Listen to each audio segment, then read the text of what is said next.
Matthew chapter 5, 6, and 7. These are chapters that contain what we often refer to, simply because of the location in which the initial instruction was given, as the Sermon on the Mount. And really the Sermon on the Mount is broken down into several sections. The first section of the Sermon on the Mount is what we often refer to as the Beatitudes. And what Jesus is doing in those verses, in what we call the Beatitudes, is He's really outlining for us the characteristics that those who are citizens in His kingdom, that is Christians, are to have. He tells us in this section that we are to be people, men and women, with humility. We are also to be people broken over our sins. We're poor in spirit, bankrupt, as it were. We are people who are to be passionate for God in our daily lives. We are to be pure. We are to be peace seekers. And that's the first section. And I certainly haven't gone through all of those and give any sort of exegesis of those verses.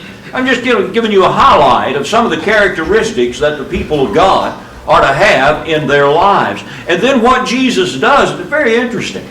What Jesus then does after giving the Beatitudes is He sort of shifts into the second section of the Sermon on the Mount. And in this section, Jesus begins to describe the effects of those characteristics in our lives, in the lives of Christians. That is, if we are men and women of purity, if we're men and women who are peace seekers, if we're men and women who are poor in spirit, if we're men and women who are broken over our sins, then we're going to display that in the way that we live.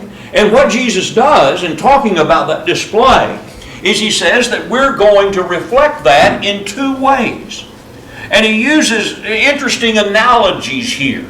He says what we're going to be, it would be salt, the salt of the earth, and we're going to be light. And I find those to be interesting metaphors that Jesus has decided to use to describe those who are citizens in His kingdom and who are to have the characteristics that are described in the first few verses. You see, as Christians, we're set apart to God. And that's the idea of being sanctified. That's the idea of being holy. We're set apart from the world, and now we belong to God. But the fact of the matter is that even though we're set apart to God and set apart from the world, we still live in this world. We're still part of this world. We still interact with people in this world.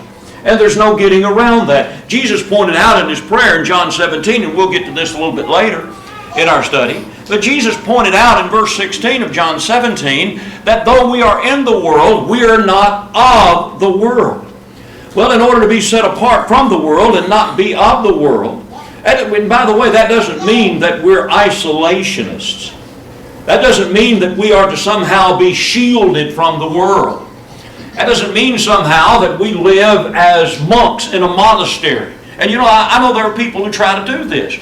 There are people who try to shield themselves away from the reality of life, try to shield their children away from the ravages of this life, as though somehow that's exactly what God has in mind. No. We are in the world. We're not part of the world. We're not to be influenced by the world, but we are in the world. Now, our relationship to the world is described on the screen behind me.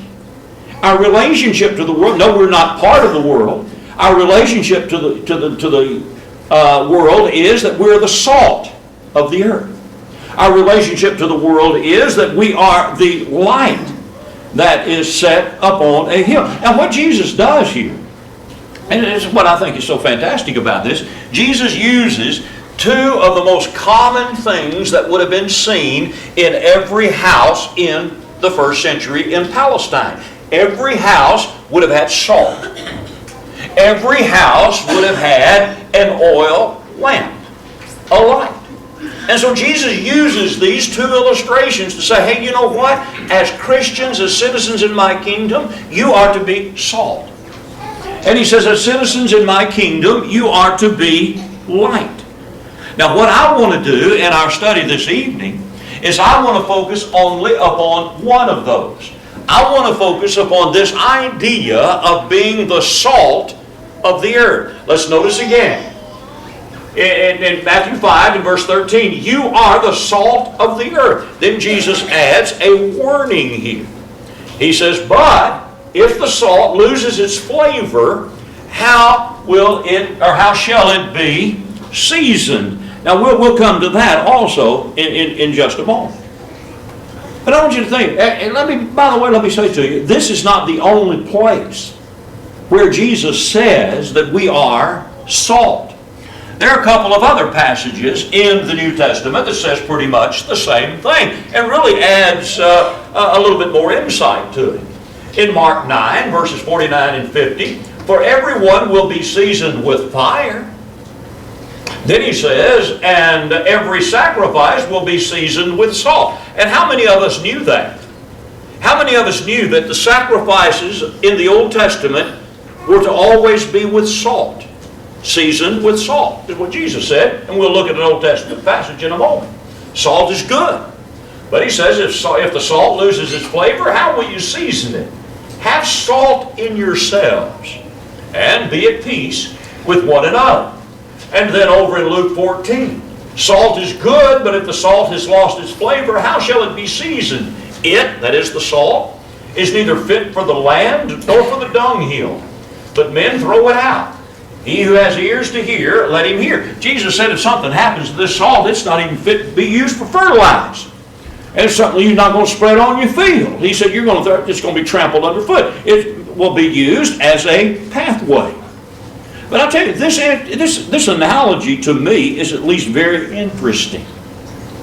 You're the salt. How do you take that?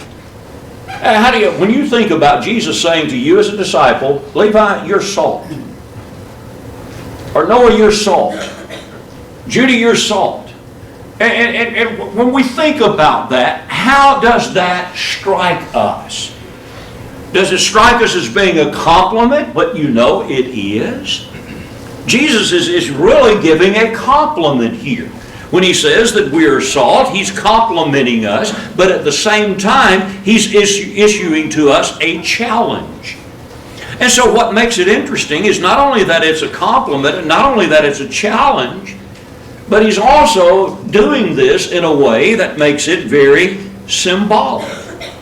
But it raises a question in my mind as to why salt.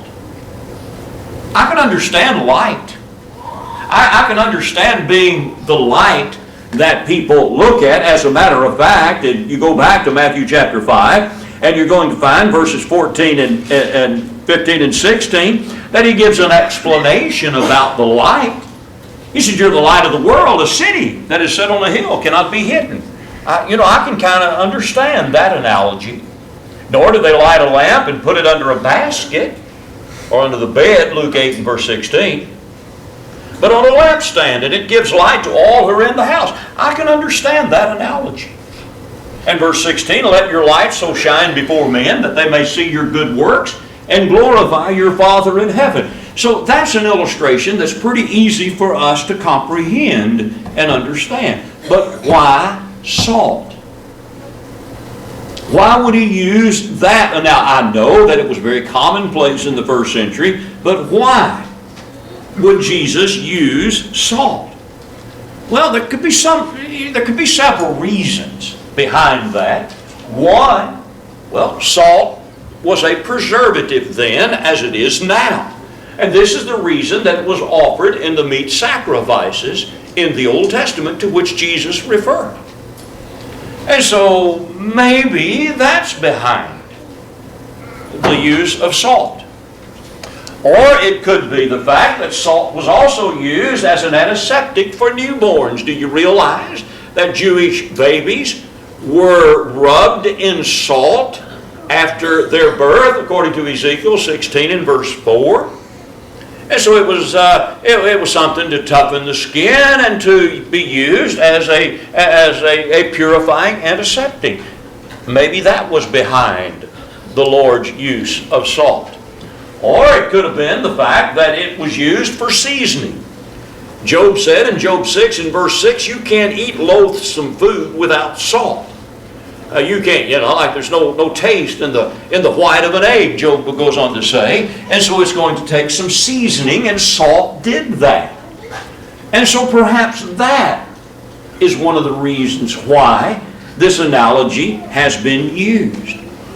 But also, did you realize, and I'm sure that you do, and this may have been one of the reasons too, that it was used, that salt is essential for life. People get concerned about many times, their sodium levels. Doctors, the medical profession gets concerned about our sodium levels. And the reason they get concerned about that is without salt in the body. I understand that the body can go into convulsions, the body can even become paralyzed, paralysis sits in, and eventually death. And so salt to the human body is very, very important. And just consider this. Consider the sodium that we have in our body. Without enough sodium in your body, your cellular function and neural communication shuts down. The nervous system is affected.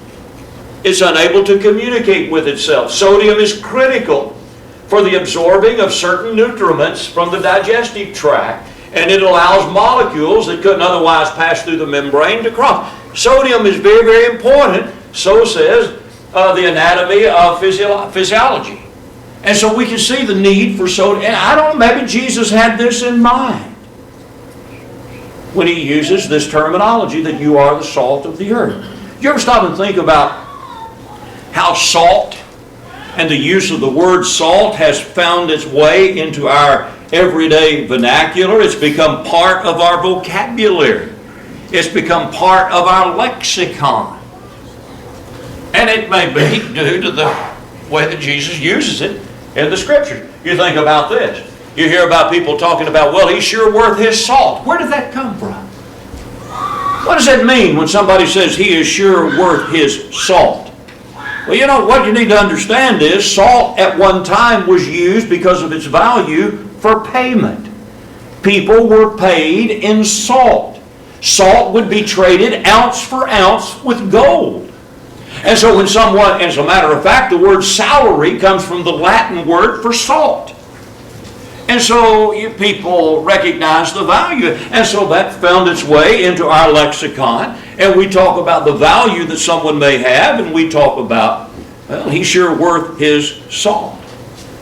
And then we often hear somebody say, well, these folks are the salt of the earth. And that is directly related to what Jesus is talking about in the Sermon on the Mount.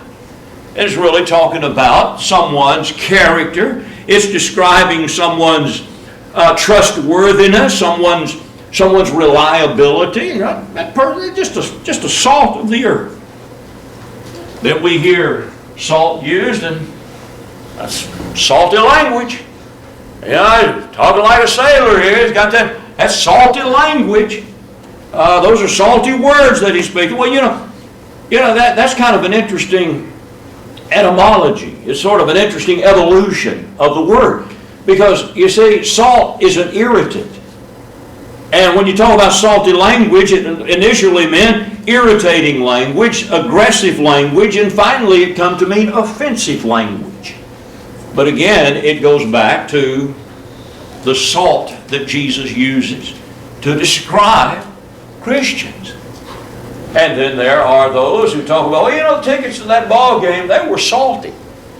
And you know what they mean by that? They mean they were expensive, again going back to the value that salt has. Then you talk about, well, we need to salt away something for retirement, that is to preserve it for our retirement, to put something away. A nest egg of some sort. And then, of course, we hear about, well, that's taken with a grain of salt. Now, that term is interesting in and of itself, because what we usually think about when something is taken with a grain of salt, you don't take that seriously. You just take that with a grain of salt.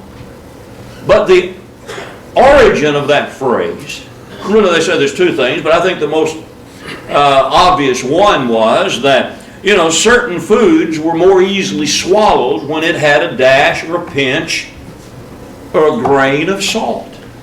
And so that's how the word was originally or that phrase was originally used. But it's come to mean something that's less serious. And so we kind of see how salt has found its way into our lexicon and into our language. Well, let's talk about the salt of the earth. Let's talk about what Jesus was talking about. And let's make some applications to this. You, Jesus said, are the salt of the earth. Now, before we begin looking at this more closely, I want to circle a word there, and I want to circle the word you. Did you ever stop and think about the value of that? Jesus said, you are the salt of the earth. And the reason that I point that out is Jesus is not addressing the Jewish elite of his day. He's not addressing the Pharisees.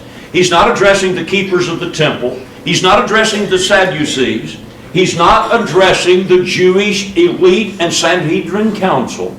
Jesus is not addressing the Roman senators who would have been in control over Palestine. Jesus is not addressing the Athenian philosophers that Paul had an occasion to preach to in Acts 17. Jesus, according to verse 1 of chapter 5, is talking to disciples. He's talking to ordinary people. People who had no standing before the courts. People who had no money and people who had no power. People who were looked down upon as the ignoramuses of their day, John 7, verses 48 and 49. Jesus takes just these common, ordinary, everyday dirt farmers, and he says, you people, you are the salt of the earth. You people who love Jesus, you people who love God, you people who are dedicated to serving God, you are the salt of the earth. You are the ones with lasting value. I'm telling you, in bygone days, ladies and gentlemen, those who came out of Plato's school, those who sat at the feet of Aristotle and others, these were the elite of the days. But I'm going to tell you something, Aristotle's school is closed. The disciples of the Epicureans and the Stoics have died.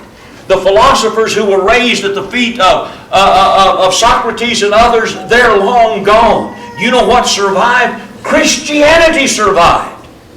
And God says, you Christians, you God-fearing Christians, no matter who you are, what you do in life, your social standings, your color, it makes no difference. You are the salt of the earth. You are of great value to God. You are the salt of the earth. Now let's look at the value of this salt. Let's look at the value of these who are able to endure. The value of salt is that salt has the ability to season. You are to be a seasoning influence. This is how valuable we are to God. Remember the analogy in Job 6 and verse 6. You can't eat loathsome food without salt, without seasoning. It gives flavor. Let's think about that. Let's think about that, Christian brother, Christian sister. Is the life that you're living one that gives flavor to the earth, to the society in which you live? I'm going to tell you, my friends, this is why Christians, this is the way, rather, that Christians ought to be to others. We're different. We're different from the world. We're different from society. We're not the same as they are. What we are to do is give flavor. Why does salt give flavor to an egg? Because it's not an egg. It's different. And this is the way that Christians are to be in this world. Christians are to flavor. Christians are to season this world, this earth upon which we live, because we are different from the world. Remember I said we'd go back to John 17. I want to do that right now. In John 17 and verse 15, here's what Jesus says in prayer. I do not pray that you should take them, that is his disciples, out of this world. But he said, I do ask that you keep them from the evil one. They are not of the world, just as I am not of the world. Sanctify them by your truth. Your word is truth. We're different from, we are to be a seasoning influence upon everyone we come in contact with. You remember what Paul said in Colossians chapter 4 and verse 6? He says to Christian people, he said, let your speech be with grace, seasoned with salt. I love that analogy. He's not talking about salty language in the way that it's used today. But what he's saying is, hey, your speech ought to be able to be a seasoning influence upon others. Every word we speak, ladies and gentlemen, ought to be seasoned with kindness. Every word we speak ought to be seasoned with wisdom. Every word we say ought to be seasoned with edification and with encouragement. We ought not be the kind of people that use our words to destroy and tear down. We're to be a seasoning influence upon those we come in contact with. Our very presence ought to be a presence that beautifies and seasons. It ought to beautify the life that we live. It ought to beautify the home in which we occupy. It ought to beautify every relationship that we have. And Christians who are passionate for the Lord, our zest for the Lord ought to be that which seasons others and causes them to think, that will taste pretty good. Are you a seasoning influence? You are the salt of the earth. You are to be a seasoning influence. But it's valuable also because salt preserves. There's a preserving element about salt. In Numbers chapter 18 and verse 19, God, in talking about the covenant that He made with the people of Israel, with the Hebrew people, He refers to this as a covenant of salt forever. And the idea there is that this covenant is to be preserved. It is a covenant of salt. Now, of course, they putrefied the relationship. We understand that. But here we see, though, however, that it's an idea of preservation. Salt, we understand this, prevents, or perhaps I best say hinders, the decaying process in meat. Salt hinders the decaying process in fish. That's why people, pack fish in salt. Not because they love the taste of salt necessarily, but because it preserves that fish. People cure ham with salt. Not necessarily because they have such an affinity for the taste of salt, but because it preserves that meat. And when people talk about jerky or something, well, we understand the process of salt, the salt process in the preservation of that, salt brine with pickles, and we understand the preserving aspect of that. Can you make an analogy here? Christians, our lives, our deeds, our words are intended by God to somehow hinder or prevent the moral decay and rot of our society. And I'm telling you, it seems to me that the older that I get, that the less this becomes a reality in the hearts and in the minds of Christians. Do you know this is why you exist in a community? You are the salt of the earth. You are the preserving factor. You are the preserving element in the community in which you live. You remember what happened in Genesis 6? What happened in Genesis 6? I'm sure that every child in here, if I just used one particular word or phrase, would know what happened in Genesis 6. What do you think of when you think about the building of the ark? What do you think about when you think about the flood? I tell you what you think about. You think about the fact that God looked down upon humanity and said that the very thoughts and intents and imaginations of men were evil continually. There was no preserving influence. And God said, I'll destroy it. Oh, we know that there were 8 people that were saved to begin this all again. You know what happened in Genesis 19? Do you know what happened just a few decades later? When God rained fire and brimstone down upon the cities of the plains, Sodom and Gomorrah. Why did God do this? God did this, according to Genesis 18, because there were not 10 righteous people. There was no preserving influence in those cities. God said, if I can find 10 righteous people, I'll spare it. It wasn't there. You know what happened? You know what happened in Jeremiah 5? Jeremiah is talking about the reason why God allowed His people to go into Babylonian captivity. And in Jeremiah 5 and verse 1, God said He couldn't find one righteous person. Now we can talk, we can look at that all day long. And the only thing that we can come up with is the fact that there was no preserving influence. This world is rotting in the darkness of sin and decay and destruction, and the only hope for this world is the preserving influence of godly people, Christians. I'm going to tell you something. We can begin to talk about the society in which we live. And we can talk about all the things that's going on in this country, and we can wring our hands, and we can moan, and we can groan, and we can protest, and we can register to vote, and we can think, well, just as sure as we vote this administration out of office, things are going to get better. It is not. It is not. I don't care if it's Barack Obama, if it's Hillary Clinton, if it's Donald Trump, Ted Cruz, or any of the others. It's not going to make any difference until Christian people begin to be the preserving influence in this society, that we begin to reflect godliness in our lives and in our families and in our homes and in our communities. It's not going to get any better. Don't put your hope and trust in an election. This is an elusive dream. It's not going to happen. The only preservation is not in laws, not in elections, not in regulations, but in the influence of godliness and holiness and purity. Now Jesus warns us. He warns us that if the salt loses its flavor, that is, if the salt loses its saltiness, it's worthless.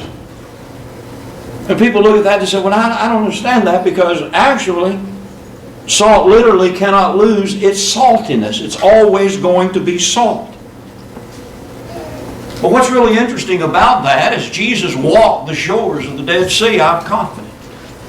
And walking the shores of the Dead Sea, He could see that dried water. He could see that salt powder that was mixed with the impurities of the sand. And I believe this is what Jesus had in mind, that this salt has become contaminated. This salt has become worthless. This salt has lost its distinctiveness. It's no longer any different than the sand. It's not any different than the dirt that it's laying upon. And I'm telling you, if that's what happens to us, if we lose our distinctiveness, then we're no good to the Lord. And we're no good to the world. We're useless. Jesus said we're not even good enough to be thrown on a dunghill or used as fertilized. Salt preserve. Why does salt preserve meat? If I slaughter a hog and I take a ham or a shoulder and I rub it in salt and I pack it in salt and I hang it in a smokehouse, and let me ask you something. Why does that salt preserve that meat? I believe it's as G.K. Chesterton said, it preserves it because it's different. You rub meat with meat and it'll rot. But you rub it and pack it in salt and it will be preserved because it's different. I hear so many people say, you're not going to be able to influence the world until the world is able to, in some way or another, relate to you. Don't buy into that. No, you can't do that. Well, I'm not going to be able to influence them unless I go where they go and do what they do and drink what they drink and view what they view. You know what? You're becoming like them. What's going to preserve them is when you're different from them. And we are to be a preservative. You know, we don't talk like they talk. We don't go where they go. We don't do what they do. We don't view what they view. Isn't this what the Bible tells us?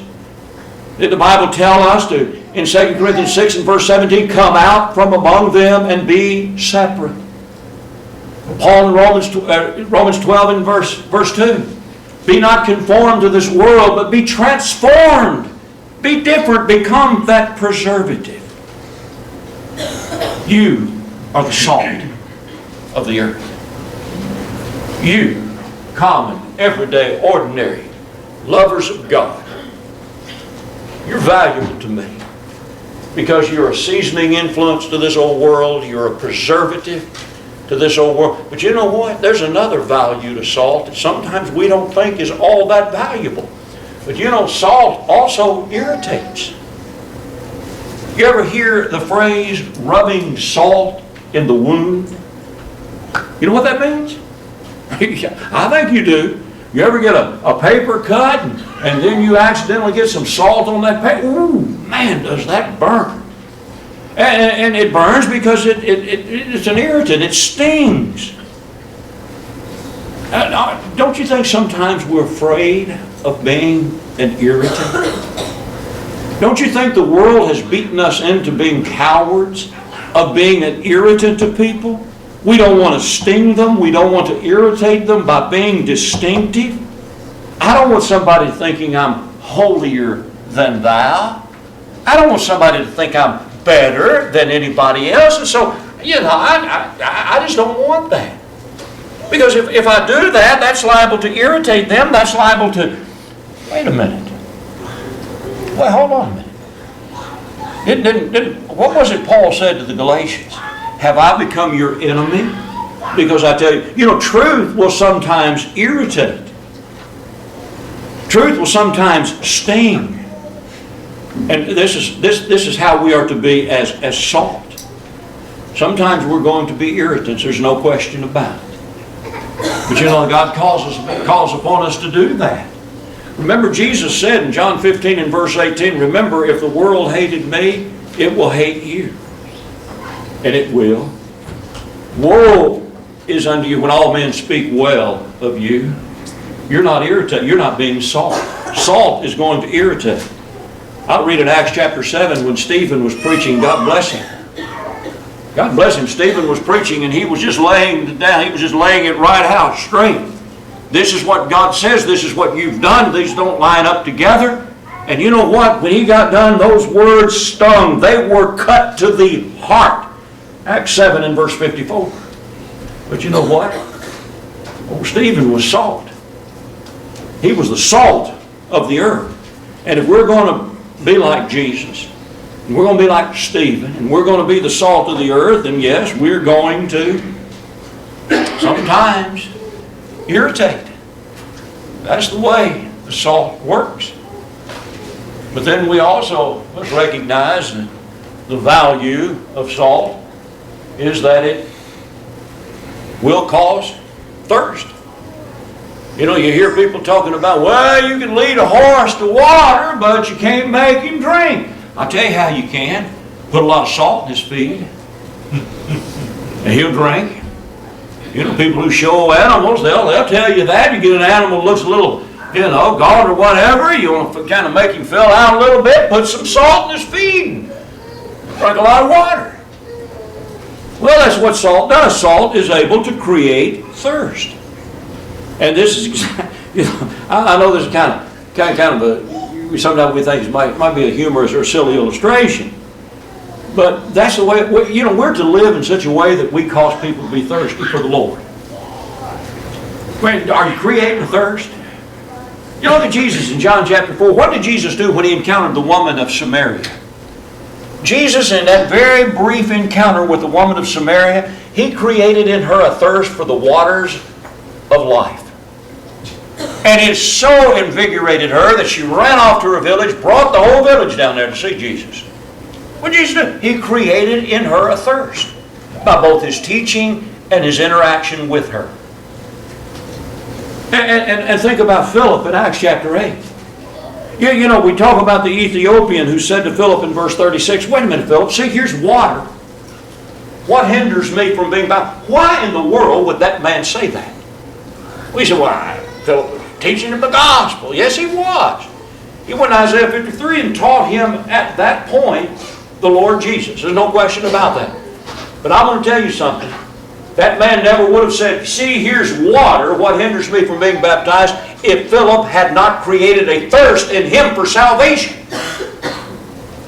He was hungry and thirsting, as it were, after righteousness. This is the way that we are to live our lives. You see, only those who hunger and thirst for righteousness will be saved. Matthew 5 and verse 6, that's in the Beatitudes, the first section of the Sermon on the Mount. Our lives as Christians are to be lived to create thirst for God. It would be a shame when our life was lived and we stood before God in judgment, that God would be able to look into our lives and remind us, hey, listen, your life was lived, and you look. I want to show you how many people you drove away from the Lord. By the life that you live, by your immorality, by your hypocrisy, by your gossip, by your whatever. This is what you've done to drive these people away from the Lord.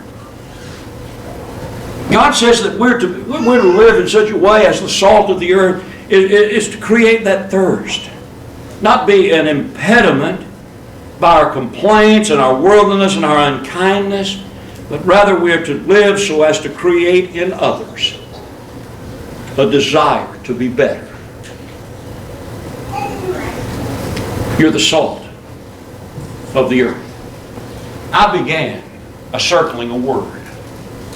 You, common, ordinary, everyday people. And I'm not using that as pejorative. I'm using that as a compliment, because it was the common people who heard Jesus gladly.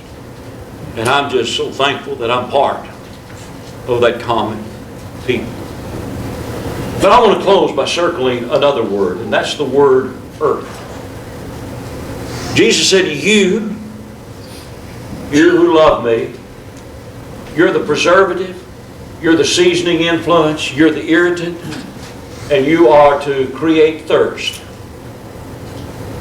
in the earth. You are the salt of the earth.